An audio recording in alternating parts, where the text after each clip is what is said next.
In this video, I want to talk about how you can apply for options trading on Webull. Now, I suggest you apply through the app on the phone. If you want to trade on the PC, that's fine, but just get the app to apply for it. Now, what you want to do is you want to open up the app and head over to account. Once you found account, click on options trading, and then you want to apply for it. Now, when you click on apply, it's going to start like a questionnaire and you have to answer some questions. Now, this is basically just about your trading and stuff, and make sure that you are answering honestly, because this is what's dependent on how much you're going to be able to get from your options trading.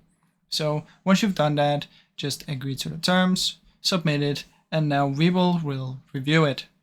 Now, they can reject you if you didn't answer very correct. So just keep that in mind that you might get rejected, but if you get accepted, they'll let you know, usually inside of app or also on email if you have signed up to that. Now, I really hope you enjoyed this short video. If you did, please leave a like and subscribe, as it helps me out a ton. Thank you so much for watching.